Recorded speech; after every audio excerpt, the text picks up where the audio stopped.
Jai Baba. Double Jai. Jai Baba. Jai Baba, sure. You How are are you? I'm you excellent. are on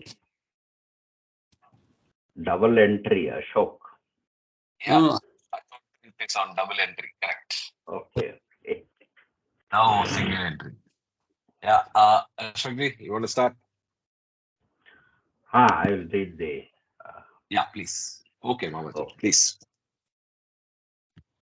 Avatar Meher Baba ki Jai. How to love God.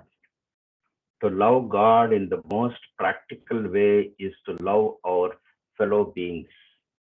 If we feel for others in the same way as we feel for our own dear ones, we love God.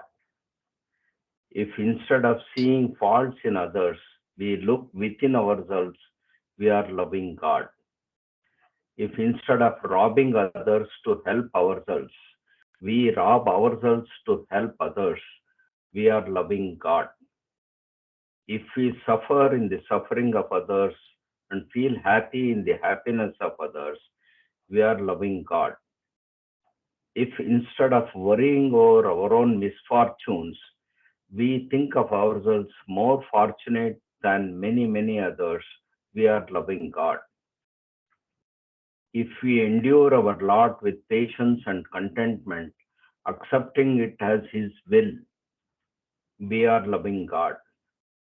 If we understand and feel that the greatest act of devotion and worship to God is not to hurt or harm any of His beings, we are loving God.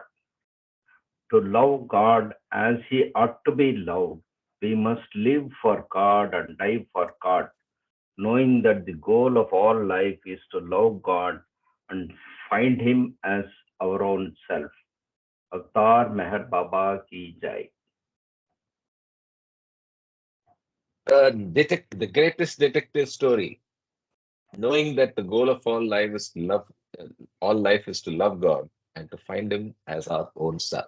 That's all we need to do. Yes. Okay, so where are we? So last time we did the search for God and started the chapter called Stages of the Path. Personally, rather reluctantly, because I knew that it's better to start a new chapter afresh. Yes. But Yes. towards the end of the meeting, I remember you mentioned Mamaji saying we'll start again from the beginning. So yes, we have read 2 pages on Stages of the Path, but we'll happily read from the beginning again. Let's just read what Baba is trying to cover in this chapter in the subtitles, and then we'll go to the read from the beginning. So, bondage adds value to freedom. So, if I remember right, he was giving analogies of how you will know and appreciate freedom only when you have bindings, right, or have bondage. Then, path begins with longing for deeper reality, veil of manifold imagination, gradual reversing of false working of imagination, and intermediate stages on the path are also creations of imagination. Then there is a pseudo sense of realization. Then there is a mention of planes and states, nature of samadhi. Each stage on the path is a curtailment of ego life. Then the first three phanas, angers of the fourth plane, panas of the fifth and the sixth plane, and finally nirvikalpa or panapila, the state of conscious godhood. Now, all of this, just as I'm reading these subtitles, all of these are covered in great detail in the creation and its causes, especially the aspects on the uh, asmans and the stations, right? Here he is just referred to it as planes. There, in fact, he goes into great depth onto the seven asmans, and then it's the analogy he uses is uh, a railroad, a railroad with stations, and when you leave the station, the platform, and enter into the city, that's the so it's like a stop on the way. But if you're curious or if you're distracted, which as we go veiled, we will not be. If we are distracted, we get out into the city, explore the sites, and waste our time, right? So that's the analogy that he uses. And let's get to the reading and understand the stages of the path. Hi, Meher Kiran. How are you? Jai Baba. Hi, Jai Baba Karthik. Yeah. So let me start with the first part of that. Tar Meher Baba ki jai. This is, Um, Karthik, yeah, maybe can I go ahead and read because I may not be able to read after half an hour.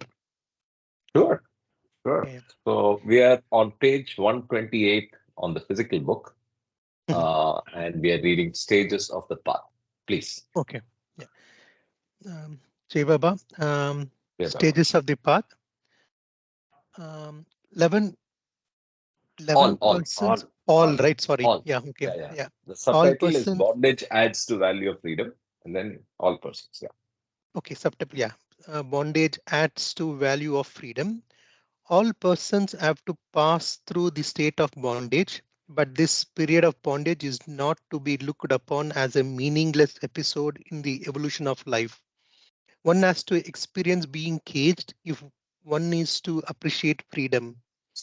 If in the entire span of its life a fish has to come out of the water even once, it has no chance of appreciating the value of water.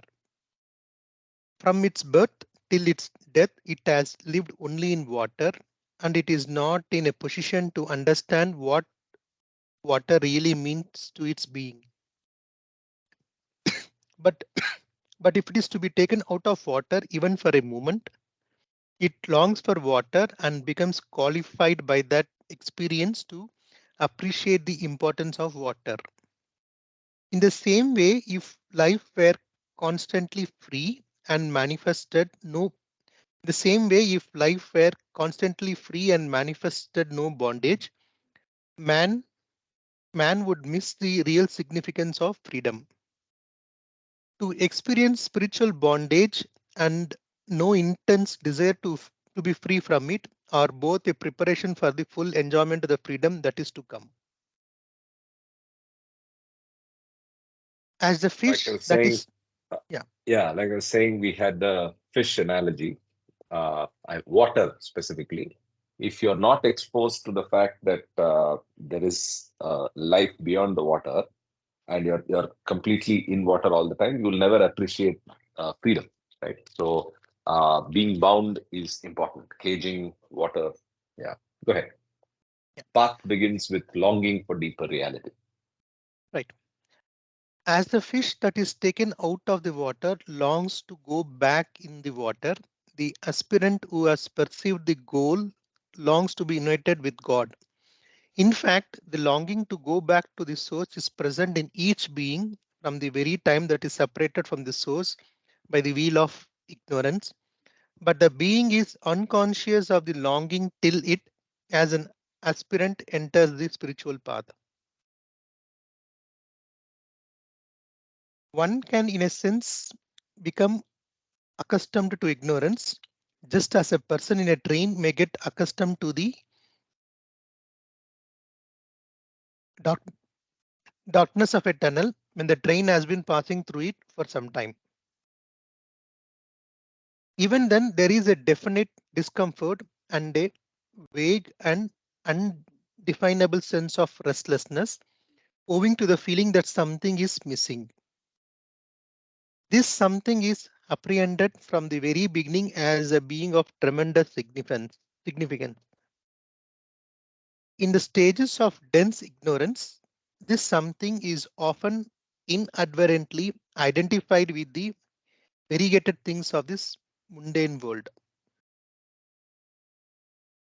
When one's experience of this world is sufficiently mature, however, the repeated dis- disillusionments in Disillusionments.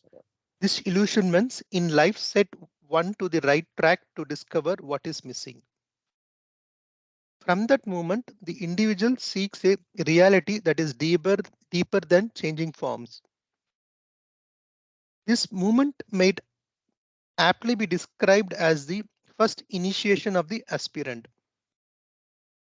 From the moment of initiation into the path, the longing to unite with the source from which he has been separated becomes articulate and intense. Just as the person in the tunnel longs for light all the more intensely after he sees a streak of light coming from the other end, the person who has had a glimpse of the goal longs to hasten toward it with all the speed he can command. So I'm reminded, if I can pause you there, I'm Yeah, reminded of one particular word which I tried to show. Yeah. So there is a word teleological, right? So if you look at what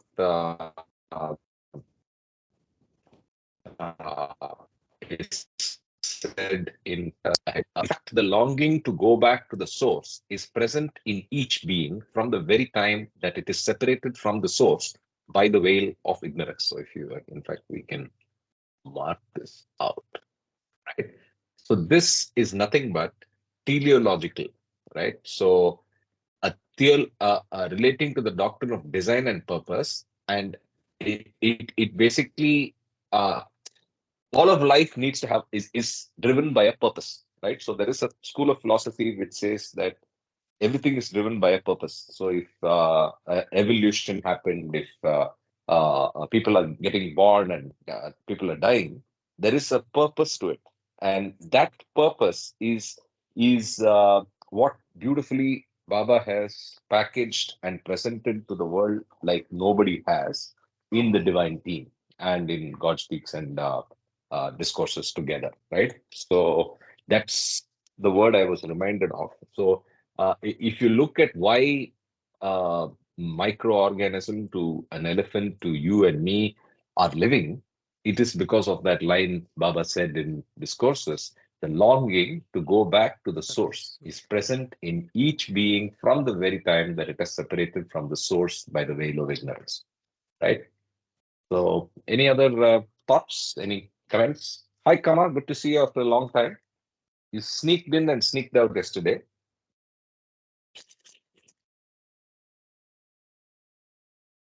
Okay, we can continue.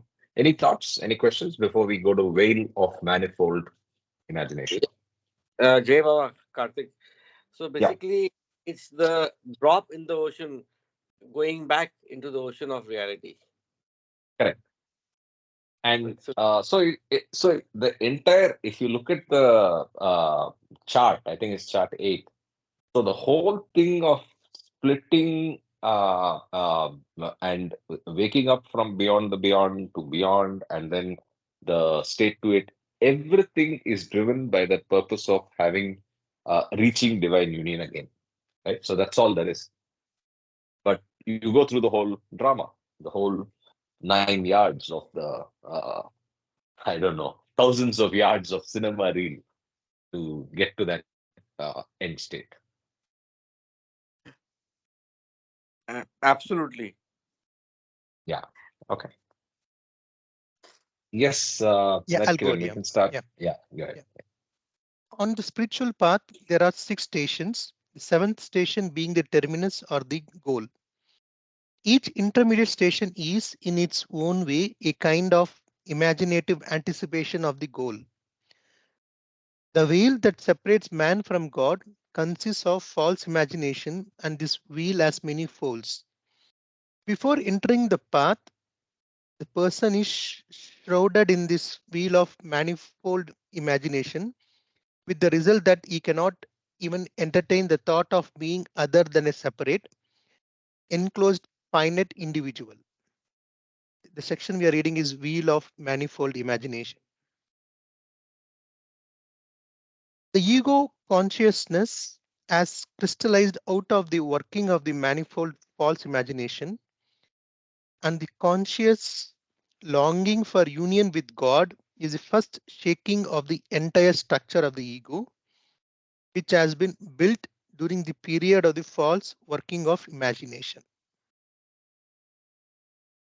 Oh, I, there's I an will, interesting phraseology yeah, here. So he's saying the first shaking happens. what do you think he's referring to here? So it's a shaking of the entire structure of the ego, which has been built during the period of false working of the imagination.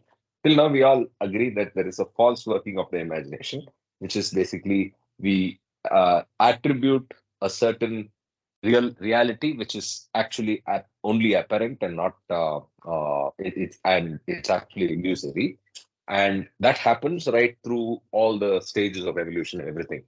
But when you have the conscious longing for union with God, Baba says it's the first shaking of the entire structure of the ego. What do you think he's saying here?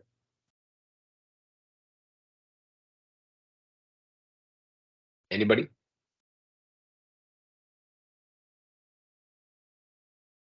Yeah, I think basically, I mean, our understanding is of life is no, I mean, is quite different from what is the reality.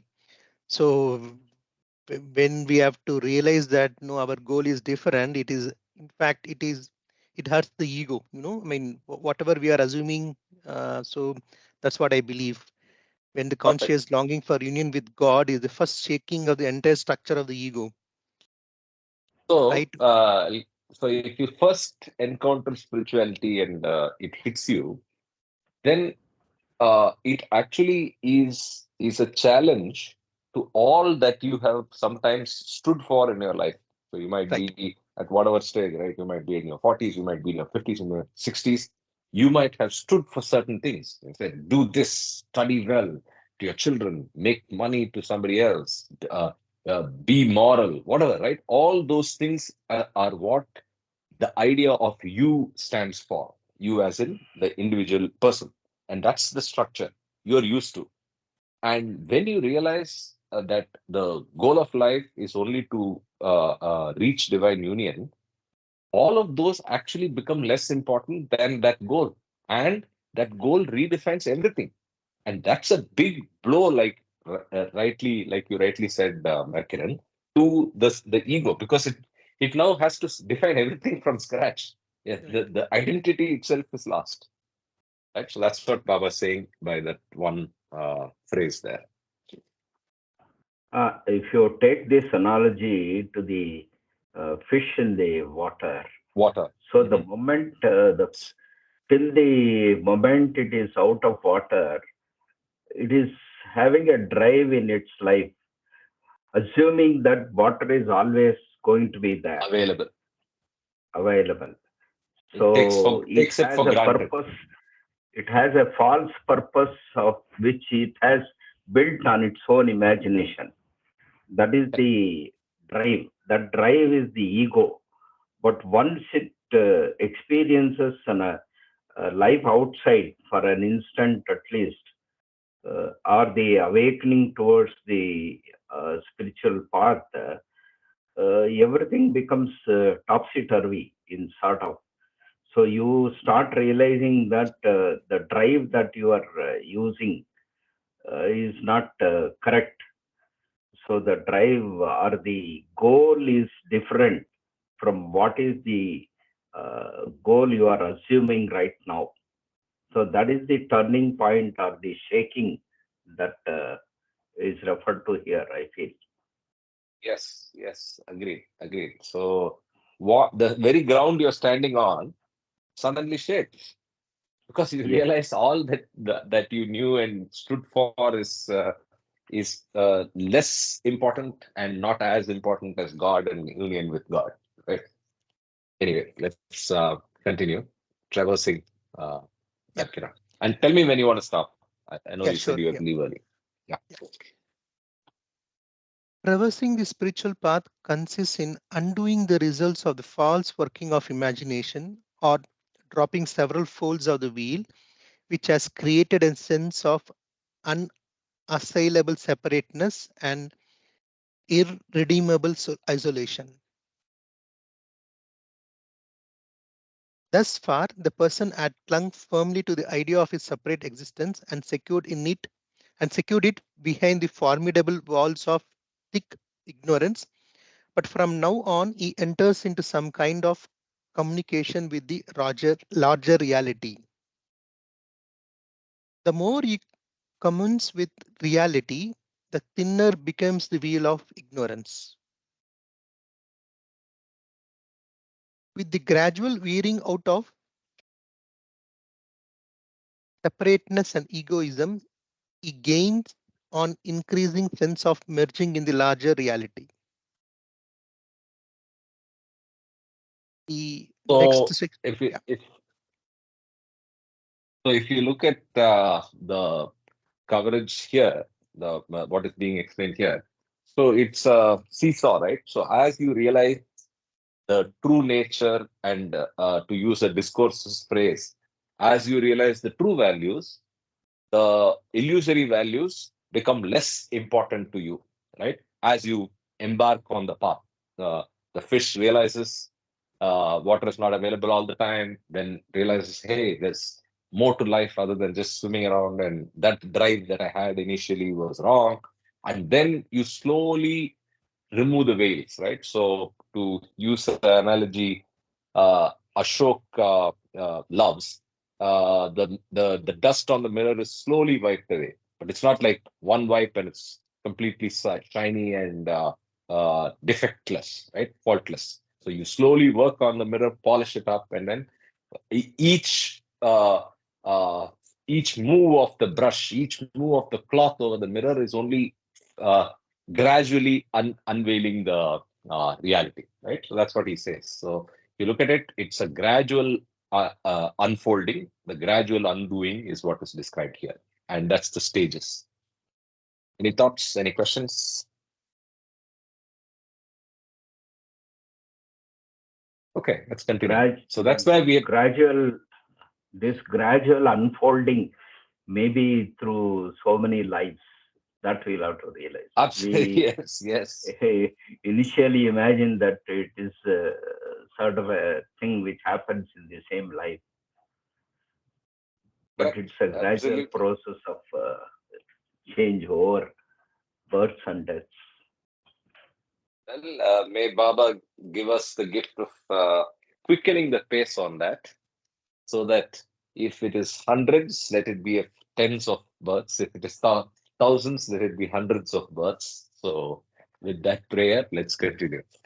yeah, but I think he said 87 lakhs of birth, right? 84 So lakhs. 84 lakhs, yeah. So still it is lakhs. So 84 lakhs, very huge number of birth. So No, but but yeah. no, but then remember what the 84 lakh birth is. 84 lakh, by the way, is 8 million for Mahu, right? 84. So that number is uh, sum total of births where you will get God realization with without any effort as well. Literally, I mean, By default, okay, okay. by default.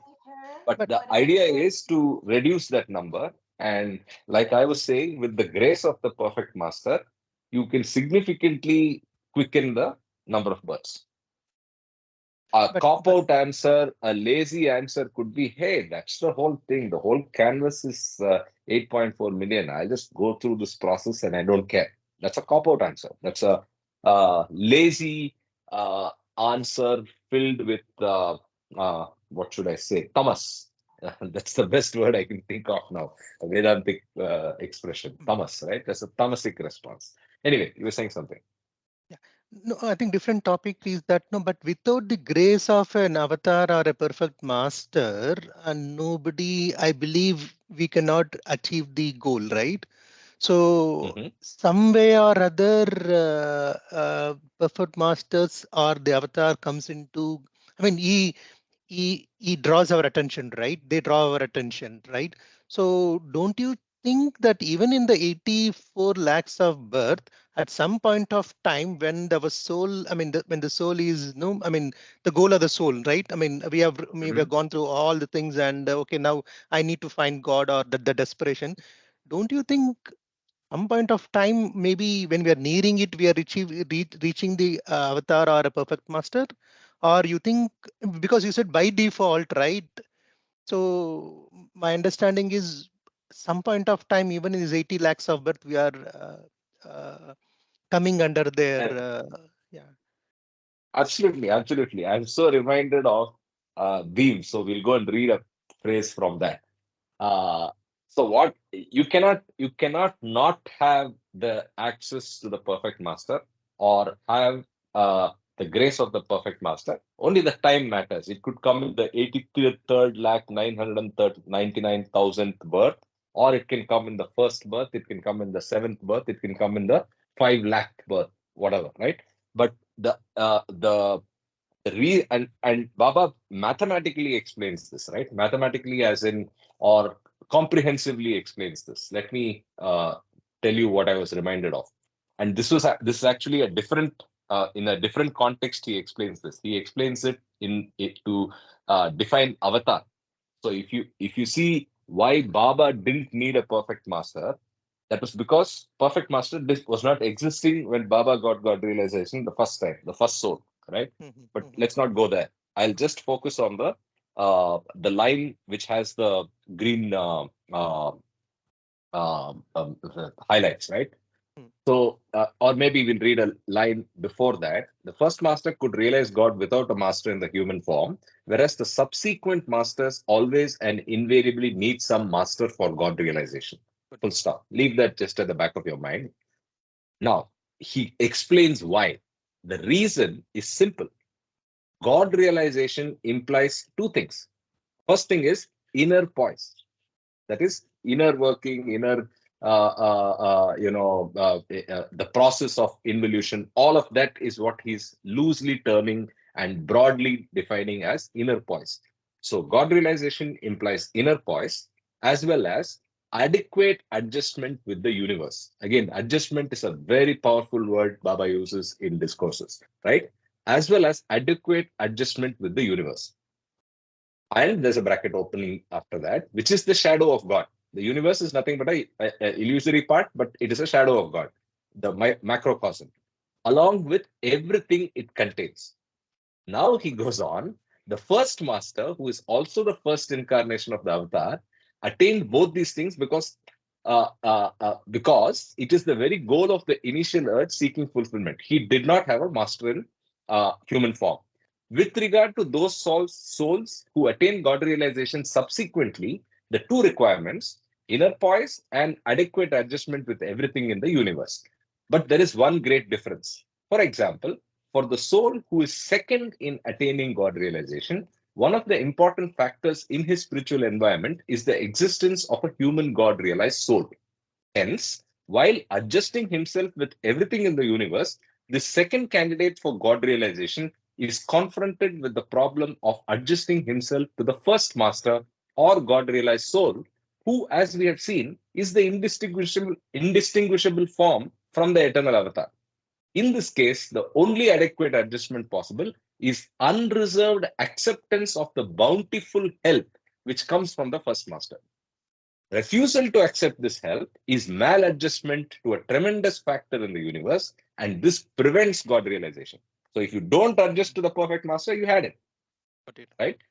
This is why the first God realized person did not need an incarnate master, all while all subsequent masters inescapably need some master or masters in order to realize God. They cannot do so by their own independent effort.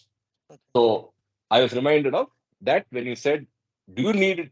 Anyway, you need it. Of course, you need it because he is part of the universe and you have to adjust to the universe to get God realization. Second necessary condition. Got it. Yeah. So this is, by the way, from Beams, is it? Beams. I think, Okay. yeah, Yeah. Beams on the chapter on Avatar. Yeah. Thank you, Karthik. Yeah, So, sure. Karthik, I'm reminded of the seven realities. So, complete surrender. Correct. Correct. Complete surrender. So complete surrender is given a logic.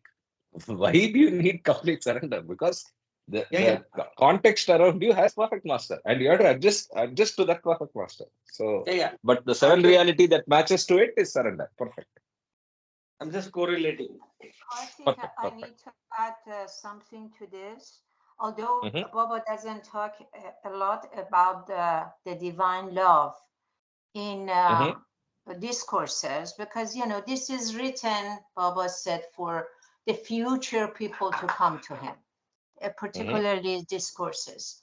So, but in other places, he has made it very clear that in the avataric time, avataric period, the door is open, the gateway is open. This is in avataric time, is the time that we can go double speed. And Absolutely. one of the reason, well, talking about self-adjustment to the universe, that perfect masters part of it, normally they are the one who are choosing us. We don't choose them. We don't even know who they are. And just like the way Baba appeared in your life or my life or Ashok's life or whatever, when our time comes, our time comes. And so for that, there's a prerequisite. There's a prerequisite. That love that can wipe away your samskaras, make you pure at heart, get rid of your attachment, desires, and all the worldly stuff that entangle all of us, is our effort and the love that we have for the master. That love requires self-forgetfulness. It gets at the point where I don't see my illusory Mahu anymore. All I see, is in mystical poets too. Everything is him. He is in everything and he is everywhere. And everything reminds an aspirant or lover of him. At that time, Baba says, it's in Lord Meher 4, that love is not to be earned. It's the grace of the master. He chose you. He said, okay, he's ready. Kartik is ready. He can receive this love. Yeah. And then he gives it to us. That is the tool we need to traverse the path. Yeah. That solves all the problem. Yeah, but then, like you said, it's I mean, the first condition that Baba talks about, inner poise and your working and your behavior, your intelligent action, your pursuit of discourses and prayers, meditation on the on God will take you closer and improve your chances of being selected. But yes, the grace of the master is a necessary condition, and that's where it will end in, right? So, by the way, when you said laws, there's another beautiful chapter in Beams where Baba describes the hierarchy of laws, and like you rightly said, the divine grace is the supreme. It can overcome everything, but it's used very rarely. Though he does not intervene in day-to-day operations of sanskaras. So he does not come into the operation of natural laws. He does not come and play with basic things without a very, very serious purpose. And again, if you know, that's why in this avataric era, he played down the need for miracles, right? It was a conscious decision because he said, I do not want to be known for miracles, right? So if you see that because all he did in at Jesus' time, he did it when he was Jesus, because he was stationed at that time in fifth plane, and people were just wanted to see this in their real eyes. So he had to bring himself down to their level and perform miracle, so they believe him. But now that time is gone. In fact, I think the reference, if I remember right, the reference you're making about Jesus, Baba said that the things that Jesus is remembered for and the miracles that are attributed to him are something that a fifth planer can do, and unfortunately, that's what is causing the greatest aura and respect for Jesus, for the avatar. So he brings that out beautifully. Anyway, I think we went out in a quite a bit of a tangent, but I hope it was all useful and relevant finally. Yeah, I just wanted to add, Karthik, we talk about preconditions or prerequisites. So Mhm. I'm of the zero sum, which our sanskaras must have. All the types of sanskaras must ultimately be zero. Debit, As one, credit, mathematical match, yes, accountant speaking. yes, it's my mathematical and accounting, but that sticks to my mind that we get a perfect zero. Perfect, perfect. Absolutely, absolutely. That's where we need to get to. So we can also rotate reading, given that it's more than 30 minutes. So you want to read for some time, Ashok? I can read Okay, as well. yeah, fine. Thank you, Thank you. Mayor Kiran. So that Thank you, frees Jai you up Baba. in case you have to. Yeah, Jai Baba. So Uh, yeah, gradual gradual, reversing of.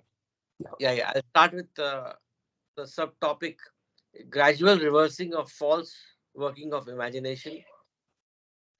The building up of a sense of separateness is a result of flights of imagination. Therefore, the breaking through of the self-created sense of separateness and being united with reality is secured through reversing the false working of imagination. The act of getting rid of imagination altogether may be compared with the act of awakening from deep sleep. The different stages in the process of ridding oneself of false imagination might be compared with the dreams that often serve as a bridge between deep sleep and full wakefulness. The process of getting rid of the manifold working of false imagination is gradual and has 7 stages.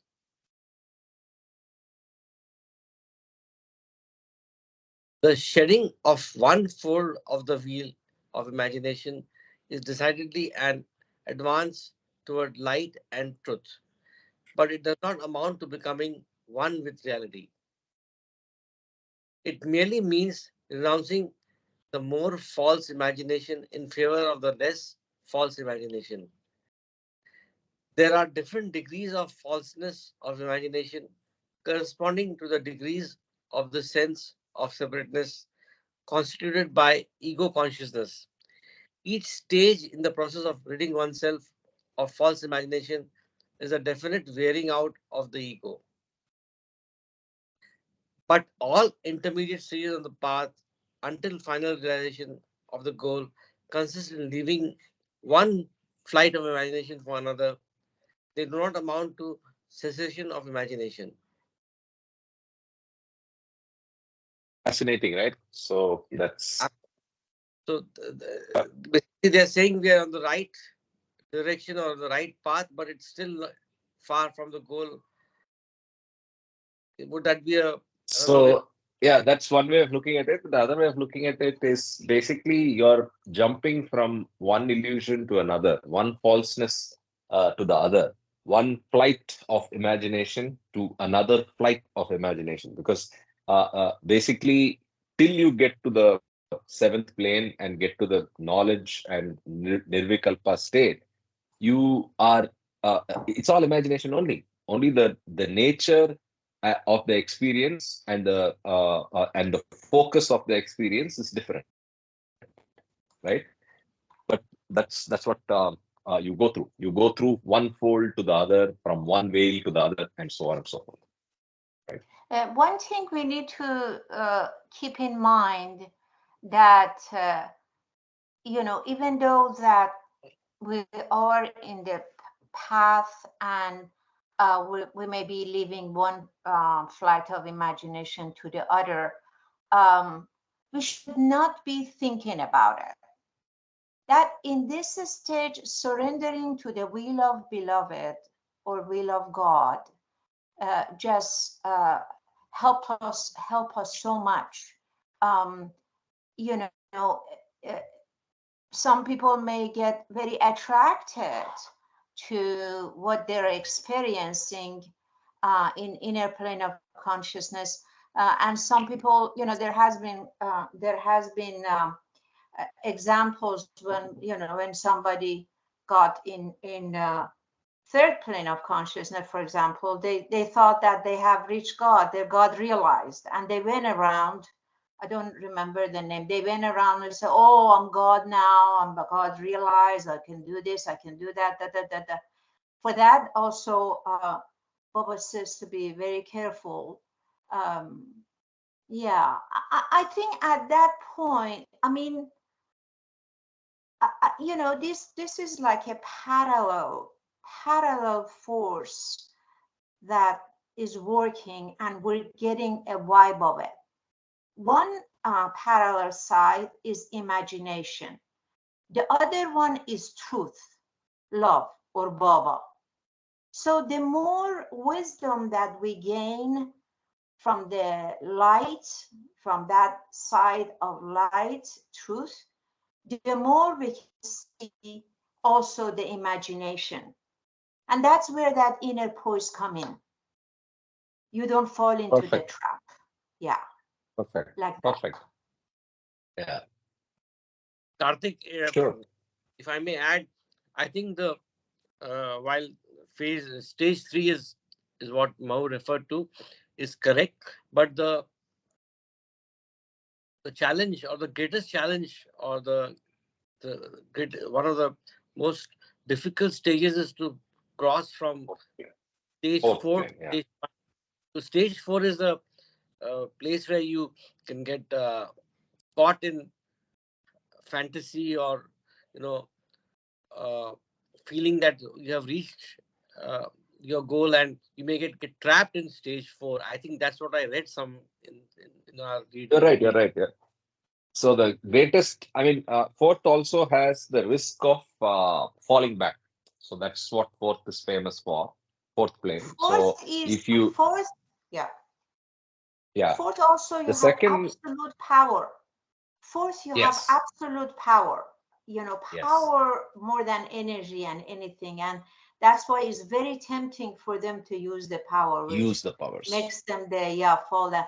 But I have heard that anybody that enters the fourth plane without a pause, without exception, I'm sorry, a perfect master already know what's happening in the universe. They would come, contact you, and take you to the fifth plane. They don't let you Mm. even be there because it's a very dangerous state to Risky. be in. Yeah, I heard, so Yeah, I don't know. but We just but assume. again, the number of places and number of times Baba has said that beware of the fourth plane.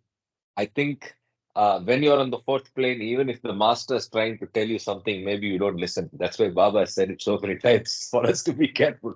Right? I see your point. Your point is, hey, when somebody's reached so far, the perfect master is there to help. But then maybe we are not in a position, thanks to, as you said, that power, you are drunk on that power, and you don't even want to acknowledge, or you do not recognize the perfect master around you, and probably continue to do what is further detrimental to your progress. I think they will do due to the Baba's compassion. I mean, he's here to take us to our destination. And this is a big Yes, failure if somebody falls into the stone stage. I yes, think they will do on fourth. anything. They probably Yes, yes. will take him unconscious. He doesn't even know. He opens his eyes, he sees himself elsewhere. So they That's what they don't let he's actually, he has said that if you are a true Baba lover, I will take you veiled through the experiences of the planes. You may not get those experiences in totality, but you also are saved from the diversionary capabilities of those planes and asmas, and you just go straight. So hoping for that. But specifically to your point on the third plane and delusions, see the experiences, even in we will, when we come to the planes in discourses, we will see in the lower planes also you experience things which are fantastic, which are obviously supernatural and look very alluring. Music, sights, lights. Somebody's mic needs to mute. So all of those things are very alluring to the human mind and can be a replacement or at least a projection in the head that, oh, this is God realization, because you have never experienced these things. So people talk about the chakras, right? The meditators. I'm talking not the Baba world, right?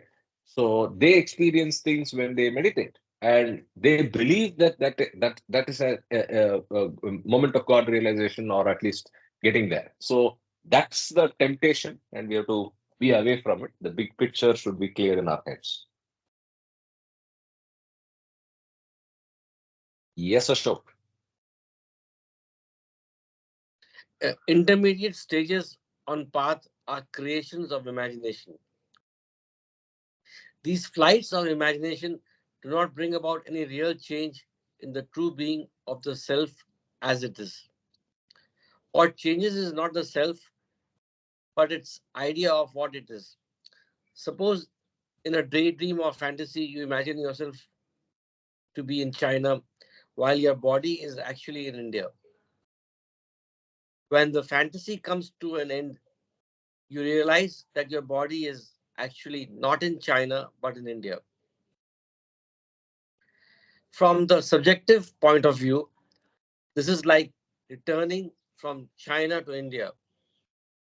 In the same way, gradual non identification with the body and progressive identification with the oversoul is comparable to the actual traversing of the path, though in fact the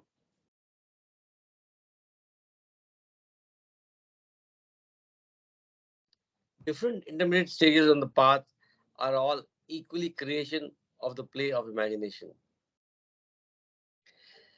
The six ascending stages. Karthik, Ashok, Yeah.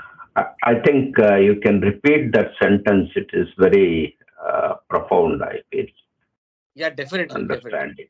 In the same way, yeah. In the same way, gradual non identification with the body and progressive identification with the oversoul is comparable to the actual traversing of the path, though in fact the different intermediate stages on the path are all equally creations of the play of imagination. Yes. So those who are in different planes at some point, maybe one or two or three, they are also on the say anvil of imagination, imagining or taking it as the goal that they have achieved. But only thing is, if you are able to identify and say this is not probably the goal, I have to go further for the truth, then alone you will Neti, be neti. having a movement. Otherwise, you get stuck. Jai Baba. Perfect. So everything on chart 8 of God Speaks is nothing but illusion, right? Everything other than the actual God state. So, which means that even on the planes, it is to further buttress your argument that the planes are also imagination. That's the point that's being made. That's the point Yes. that's being made powerfully. So you get from one horse of imagination to another horse of imagination. You're moving.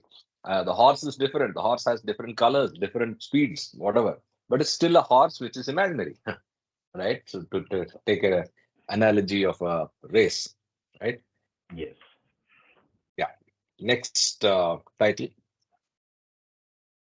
Book. Pseudo sense of realization. The six ascending stages are thus all within the domain of imagination. However, at each stage, breaking down the sense of separateness and discovering a merging in the larger reality are both so strong and clear that a person often has a pseudo sense of realization.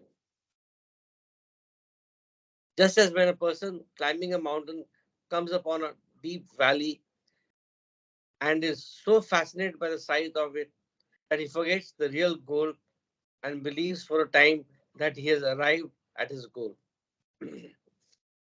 The aspirant also mistakes the intermediate stages for the goal itself. But a person who is really in earnest about climbing the mountain realizes after a while that the valley has to be crossed, and the aspirant also realizes sooner or later that the intermediate stage has to be transcended.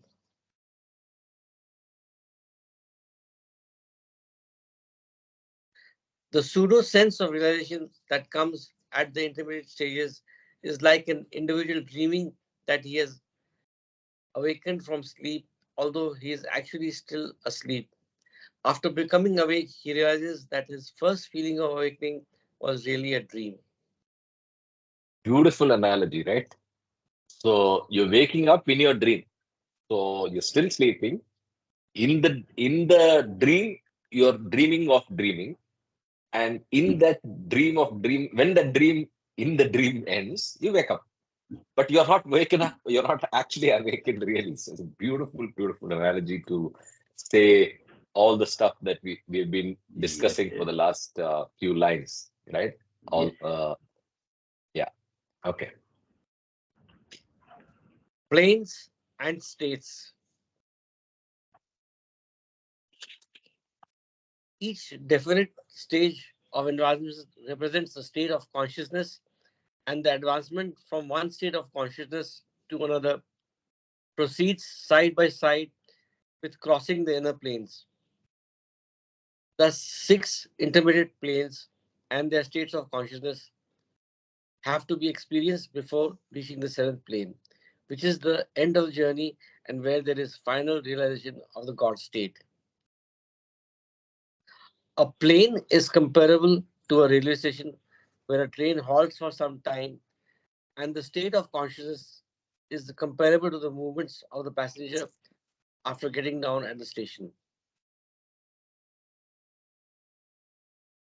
That's a good analogy. Yes. So that's a analogy that he has been using very frequently. And like I said, he has extended it a lot more in the creation and its causes, where the stations and the towns and the asmans, right? So asmans as a concept he did not repeat after those lectures, but in those lectures he talks about the skies and the plains. Skies as being different from the plains. Anyway, so that's just a point. Nature of samadhi. Nature of samadhi. After entering a new plane of consciousness, a person usually takes some time before he can freely function on that plane. As there is a radical change in the total conditions of mental life, the person experiences a sort of paralysis of mental activity known as samadhi. When the pilgrim enters a new plane, he merges into the plane before he can experience the state characteristic of that plane. Just as a pilgrim who is tired by the strain of a journey sometimes goes to sleep, consciousness which has made the effort of ascending to a new plane goes through a period of lowered mental activity comparable to sleep. However, samadhi is fundamentally different from sleep. A person is totally unconscious in sleep, whereas in samadhi, he is conscious of bliss or light or power, although he is unconscious of his body and surroundings. After a period of comparative stillness, the mind begins to function on the new plane and experiences a state of consciousness that is utterly different from the state it has left behind. Each stage on path to a curtailment of ego life. When the aspirant enters a new plane, he is merged into it, and along with the slowing down of mental activity, he experiences a substantial diminution in the ego life. The curtailment of the ego life is different from the final annihilation of the ego, which takes place at the seventh plane.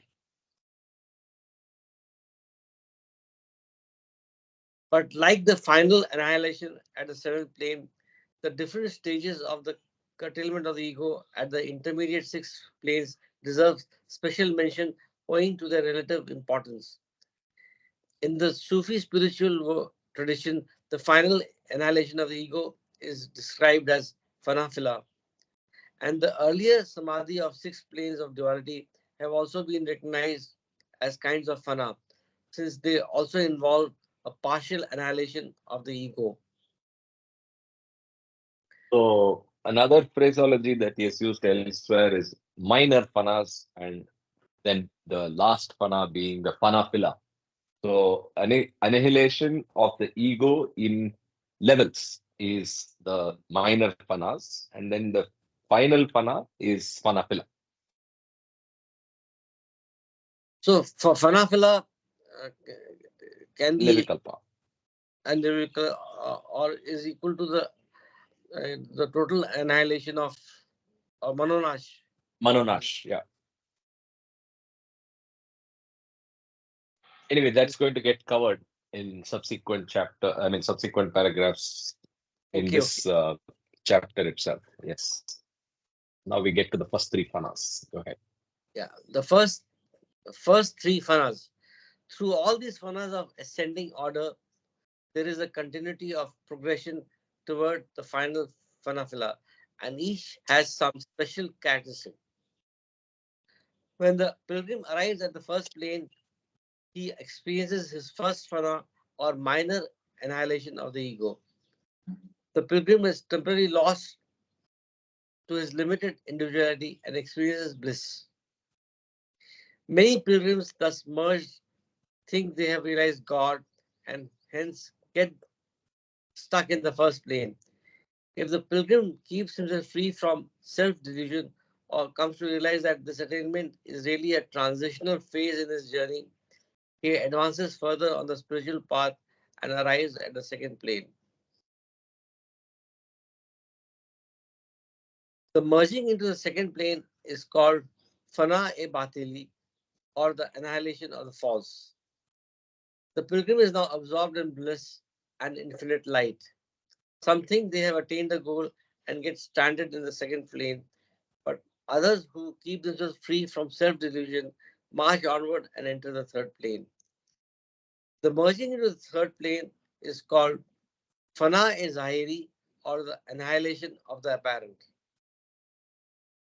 Here the pilgrim loses all consciousness of his body and his world for days and experiences infinite power. He has no consciousness of the world. He has no occasion for the expression of this power. This is Vidhe Samadhi, or the state of divine coma. Consciousness is now completely withdrawn from the entire world. Can you raise it up, please? Your voice is so can you read again? I'll read again. Your internet is better now. Am I audible clearly? Yes, better. Yes, So start yes. from here itself. Here the pilgrim. Or I can read the earlier line as well. It's quite. The merging into the third plane is called fana-e-zahiri, or the annihilation of the apparent. Here, the pilgrim loses all consciousness of his body and his world for days and experiences infinite power. He has no consciousness of the world. He has no occasion for expression of this power. This is Vidhe Samadhi, or the state of divine coma. Consciousness is now completely withdrawn from the entire world. Is it audible, clear? Yeah, now it was clear. So, what are the three minor fanas? The first one is the annihilation of the ego. The second, there he has not given a Sufi term for it. Second is fana-e-batili, annihilation of the false. And the third is fana-e-zahiri, which is annihilation of the apparent. Let's just discuss, meditate on these three levels. So first is ego, second is false, and the third is apparent. False and apparent seem similar. So, but you start the journey by demolishing or at least recognizing the true nature of ego is the way I interpret this. So first you interpret the true nature of ego, annihilation of the ego, and then the annihilation of the false around you. And false also can be at many levels of falseness, and hence what you also annihilate that which is apparent. See, this word apparent again is very, very beautiful and important, right? And I remember it in the terms of God speaks. So, is everything illusion? No, there is an apparent reality that exists that we attribute as human beings to things around us. That also is annihilated, right? No, So, that's any our thoughts? imagination. That's our Exactly. It's imagination. only our imagination. It's only our imagination. So we attribute it we attribute some realism thanks to our imagination and sanskaras. Yeah, as Baba said, not the level, but he says degrees. There's a degrees Degrees. of falseness in our ego mind or identification of our ego mind with Perfect. illusory world. Yeah. So Perfect. little, Good. it looks like you need, I don't know, in the divine law or in the divine prescription or whatnot. I don't know exactly what needs to go away and what could remind for you to start the inner, tap into their inner plane of consciousness. But perhaps they recognize, either Baba or perfect masters or people who are working actively, that this program is ready. This program is ready. So I think they are the one that opened the door without you knowing. So you enter the first plane of consciousness, but I think what is very important, or at least reading these three plane of consciousness, is Baba super emphasizes that don't think that you are attained anything. Although you may be experiencing a lot of bliss and infinite light if you are in a second plane, or infinite power if you are in third plane of consciousness. But don't stop there. Don't think that, oh, you reached it, and don't get, what do you call it, yeah, Enamored it's by an it. allurement. Yeah, don't get Allure. lost in it. Yeah, don't get lost in it. Just move further and move further and move further. Yeah. Sometimes we may do things that it slow down our progress. When one of those premashram, that Kartik, oh, somebody else said that, I think they heard it from somebody else, somebody, but anyway, when one of those premashram boys left between 1927 to 1929, Baba specifically gave him 3 orders. Very simple, very clear 3 orders, and asked him to go by it and obey it. Why these 3 orders? Well, Baba knew what his sanskaras are, and then if he does that, it will be an obstacle in his way. Needless to say that he at least did 2 of them, and he himself caused caused himself and a slowness in the path. And of course, I don't think that Baba would just bring him to the vegetable or fish state or whatever. No, not like that. But perhaps there is some accountability there that he has to fulfill in order to go back where he was. So obedience is also very important. If he tells you something, that means this is it, like that. True. True. The three stages, as I see, I'd like to say, express. So the first stage is the dropping of the coarseness of your ego, retaining only the working ego to go further. Because we know that unless we have ego, you can't go further even in spiritual path. Beautiful. So the coarseness or the negative aspects of your ego is dropped at the first level, probably. And the second level is the understanding or the realization that what is around you is false. So it is the understanding only. And the third level is the dropping of the apparent. So that is, they give up this recognition or say the Identification. life in the apparent or the duality. That is, I think that's quite clear when we study the mass. So they are living here, but they are not part of it. They don't interact. They don't actually mingle as all of us do in the duality. So that is how I have seen these three planes. Maybe there may be wrong concepts, but I feel that's how we move further in understanding, I think. Jai Baba. Yeah. I think your summary and explanation is correct. I think this is treated in much more detail in subsequent chapters in discourses and also in creation and its causes. But broadly speaking, it is a progression of the weakening of the ego. I like the way you put it, from coarser to finer, right?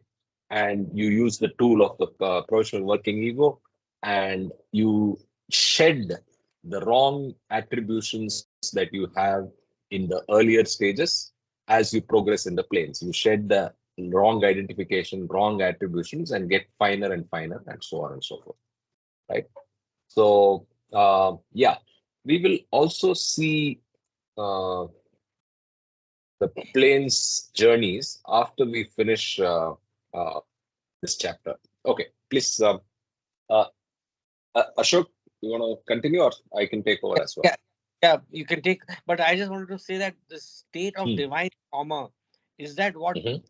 can we equate that to the must, or It's not must. So I've already opened. If you noticed, I opened PowerPoint to go back to the journey as plotted by Dawkins, the planes plotted by Dawkins. We'll get to that. Just hold your question till then.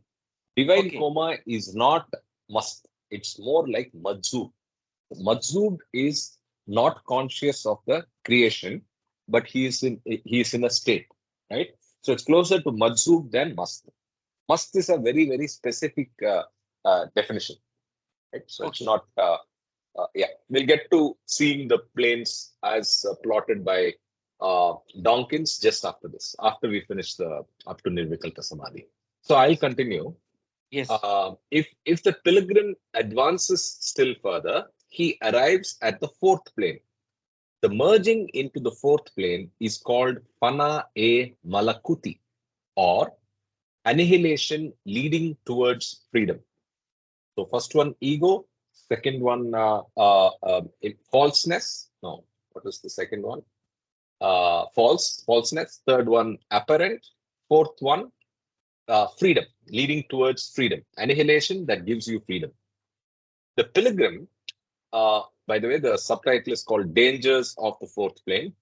The pilgrim experiences a peculiar state of consciousness at the fourth plane, since he now not only feels infinite power, but also has plenty of occasion for the expression of that power. Further, he not only has occasion for the use of his powers, but has a definite inclination to express them. If he falls prey to this temptation, he goes on expressing these powers and gets caught up in the alluring possibilities of the fourth plane. For this reason, the fourth plane is one of the most difficult and dangerous to cross. The pilgrim is never spiritually safe, and his reversion is always possible until he has successfully crossed the fourth plane and arrived at the fifth. The maturity of this group was very much in display. Like, you used all the right words between Mahu, Mamaji, and Ashok in the last few explanations and commentary. So we saw how fourth plane is about power. We saw how fourth plane is about alluring possibilities. And then he says beautifully, there is a definite inclination to express them. So not only do you have power, not only you have enough occasion for expression of that power, but also has a definite inclination to express them. So you have power, you have enough occasions to express that power, and you're mentally inclined to express them. And in spite of all these three, you should not get allured and stopped at fourth plane. It's so dangerous till you cross over, right? From Malakuti, yeah. It's a dangerous stage of temptation. पहुंचे तो सही पहले. It's good to Just be joking. pre-warned or Aware. just know the theory. Correct. And we have to preach the theory with practice. Kama is not even unmuting his mic. I'm very disappointed with Kama. So anyway, let me continue to fifth and Kama has sixth gone. planes. What's that? Kama's? Kama has gone into silent samadhi. Okay. So let's see fifth and sixth planes. The merging into the fifth plane is called Fana e Jabruti, or the annihilation of all desires. Here, the incessant activity of the lower intellect comes to a standstill. The pilgrim does not think in the ordinary way, and yet he is indirectly a source of many inspiring thoughts. He sees, but not with the physical eyes. Mind speaks with mind, and there is neither worry nor doubt. He is now spiritually safe and beyond the possibility of a downfall because he is crossed forth. And yet, many a pilgrim on this exalted plane finds it difficult to resist the delusion that he has attained godhood. In his self delusion, he thinks and says, I am God, and believes himself to have arrived at the end of the spiritual path, whereas he's still only in fifth. Let's continue. But if he moves on, he perceives his Karthik, mistake. Sure. Can you repeat that first sentence, that marked out portion? Yeah. The merging into the fifth plane is called Fana e Jabruti, or the annihilation of all desires. So that is important. Annihilation of all desires. So the ego is totally lost, I think. Correct. I mean, of course, it becomes No, finer. ego, Let's say ego actually stays till all seventh the plane. way till sixth plane. Yes. Yeah. I know. Right, you're right. Yeah. So it becomes finer, or it becomes redefined. I'll read again. The merging into the fifth plane is called Fana e Jabruti, or the annihilation of all desires. Here, the incessant activity of the lower intellect comes to a standstill. The pilgrim does not think in the ordinary way, and yet he is indirectly a source of many inspiring thoughts. He sees, but not with the physical eyes. Mind speaks with mind, and there is neither worry nor doubt. He is now spiritually safe and beyond the possibility of a downfall, and yet many a pilgrim on this exalted plane find it difficult to resist the delusion that he has attained godhood. In his self-delusion, he thinks and says, I am God, and believes himself to have arrived at the end of the spiritual path. So what do you think he's referring to when he says mind speaks with mind? Is he talking about the capability to read other people's minds? Is he talking? Is the second mind a reference to other souls? No, Minds of other souls? when they see us, Kartik, people who Mhm. are in a fifth and particularly in sixth plane of consciousness, but fifth plane is thought and sixth plane is more feeling. But fifth plane of conscious, if I'm right, maybe I'm making a mistake, but when they see you, they don't see this body with the eyes and the head and 5'6" tall and they see you as a thought process. They see you all as your thoughts. Okay, so that's why you're like an open book to them. They can see through you. So because they reside in there, they can only communicate with your thoughts or your mind. They have absolutely nothing to do with the physical world whatsoever.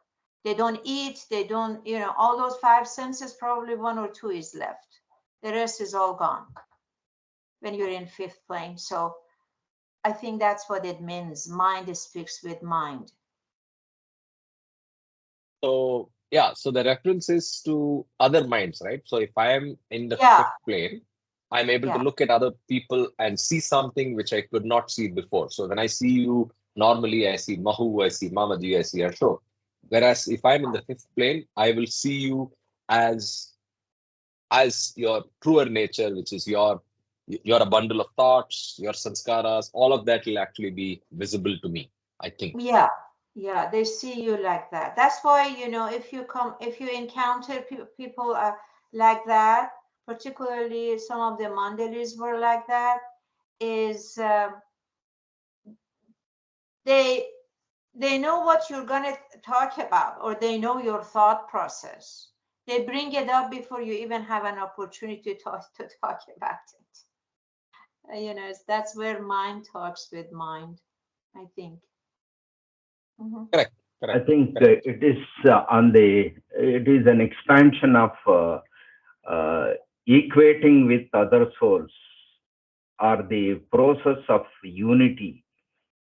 So it Starting of starts that there. process, because Yes, yes, it culminates in sixth, where you see yes, yes, uh, uh, yeah, but it starts here, and yes. I'm not sure, but probably this is also the initial working of the universal mind, right? So the Ah, yes. universal mind gets into complete working when you reach the seventh plane, but maybe your ability to connect and understand other minds is first born in the fifth plane. Yes. Yeah. I know in sixth plane, um, they see God in everyone and in Everything. every. Yes. Everything Okay. and everyone. Only thing that they don't see, which there's a pang of separation, and they're going through a very hard time to see themselves one with God. When that state attains in seventh plane, then it's done. Correct. But yeah, it starts identifying with others, and yeah, it starts from fifth plane, but it advances, looks like, in sixth plane. Yes. So let's go. Let's go to exciting plane 6 now. So I read, but if he moves on, he perceives his mistake and advances to the sixth plane. What's the mistake? The fact that he already reached God realization. I am God. So I'll read again. But if he moves on, he perceives his mistake and advances to the sixth plane. The merging into the sixth plane is called Fana e Mahbubi, or the annihilation of the self, that is in bracket lover, in the beloved. Hmm. Now, like you rightly said, Mahu, now the pilgrim sees God as directly and as clearly as an ordinary person sees the different things of this world. This continual perception and enjoyment of God does not suffer a break even for an instant. Yet, the wayfarer does not become one with God, the infinite. So there is a separation, but there is a visible. I mean, I see God in everything, like you said, in everything and everyone. You are able to see God, but you still have a level of separation. From that, you go to the seventh, which is nothing but Karthik, Panafila. Yeah. basically, you're having a vision in Mhm. six, a special vision. Can we say that? A Yes. special vision at this stage. Yeah. So it's your nature of vision changes. Your seeing changes, where you're able to see God in everything and everyone. Animals, stones, human beings. You're able to recognize God in it, and you see God everywhere. Absolutely. So it's a different seeing. Yes. Yeah. From there, we go to the seventh, which is Panafila. The subtitle is Panafila or Nirvikalpa, the state of conscious Godhood. If the pilgrim ascends to the seventh plane, he experiences the last merging, which is called Panafila, or the final annihilation of the self in God. Through this merging, the pilgrim loses his separate existence and becomes permanently united with God. He is now one with God and experiences himself as being none other than God. This seventh plane, Pana Phila, is the terminus of the spiritual path, the goal of all search and endeavor. It is the Nirvikalpa state, which is characteristic of conscious Godhood. It is the only real awakening. The pilgrim has now reached the opposite shore of the vast ocean of imagination, and he realizes that this last truth is the only truth and that all the other stages on the path are entirely illusory. He has arrived at the final destination. Train reaches its terminus. Right? So if you take the train analogy. Wow. So let's just look at these seven stages, just the highlighted parts again, so that it registers, right? So when the pilgrim arrives at the first plane, he experiences his first pana or minor annihilation of the ego. The coarsest form of ego is dropped. So minor annihilation of the ego. It's not total annihilation of the ego. Second, merging into the second plane is called fana e batili, or the annihilation of the false. The merging into the third plane is called fana e zahiri, or the annihilation of the apparent. The fourth plane, the merging into the fourth plane, is called fana e malakuti, or the annihilation towards freedom. Here is the powers game. It's the power zone. Then it's Fana e Jabruti. The merging into the fifth plane is called Fana e Jabruti, or the annihilation of all desires. Here, the incessant activity of the lower intellect comes to a standstill. The pilgrim does not think in the ordinary way, and yet he is indirectly a source of many inspiring thoughts. He sees, but not with the physical eyes. Sixth plane. Merging of the sixth plane is called Fana e Mahbubi, or the annihilation of the self in the beloved. So you see God in everything and everyone. Finally, seventh plane. If the pilgrim ascends to the seventh plane, he experiences the last merging, which is called Fana Phila, or the final annihilation of the self in God. Right? So that is the seventh state. Wonderful. So, any thoughts, any questions? Today, I think I have progressed a bit in understanding these parts. So thanks for the reading. How far? how fine is the ego that's saying this? Is it coarse or fine?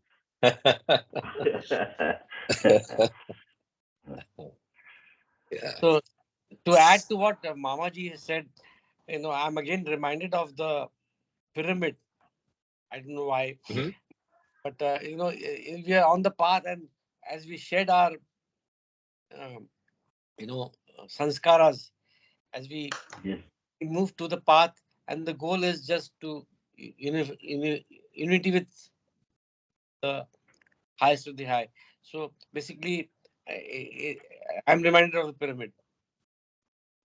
Yes, yes. Yeah, absolutely. I will add one point for your pyramid concept, because the peak of the pyramid is the tip where only one can stand. So if you are reaching the pyramid, you are the one, you are the God. Otherwise, there is lot of space for different people to stay around the base, and then the movement also. But the peak can hold only one, that is God. And if you reach that, you are God. Jai Baba. Thank you, Mamaji. I mean,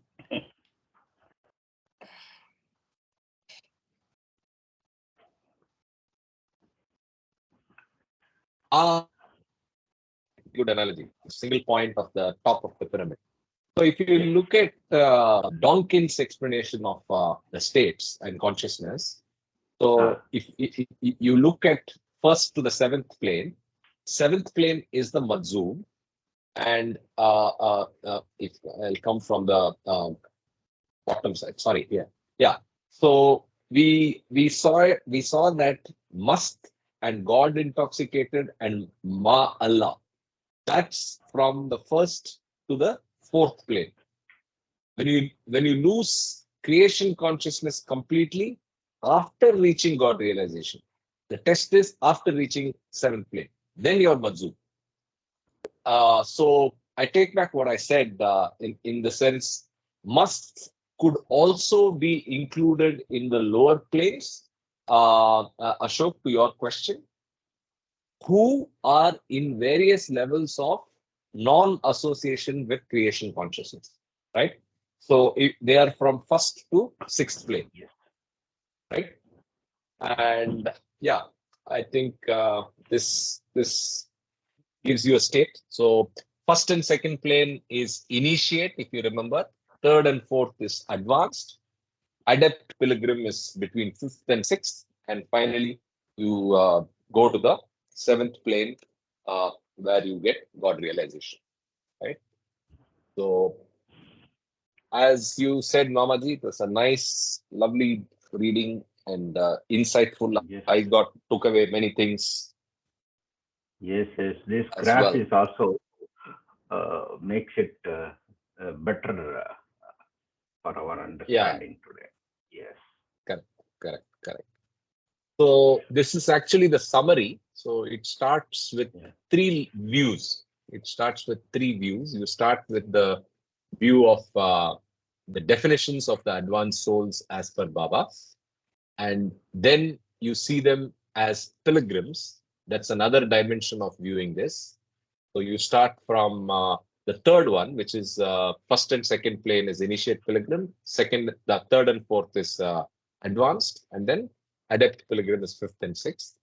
When you see it when you see both those first two slides from plane's perspective, this is where you will end. So Madzub is only in the seventh plane.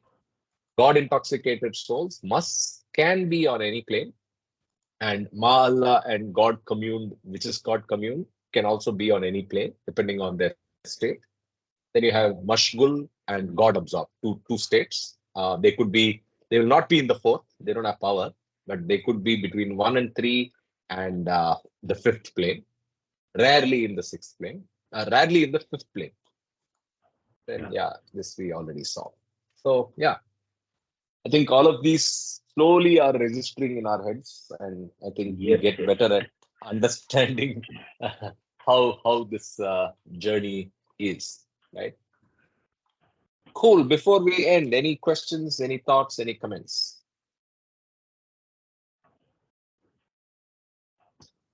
Kama, No. you've been silent. Where are you?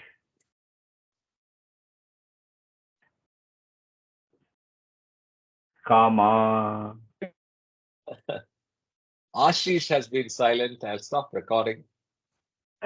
Yeah, I was just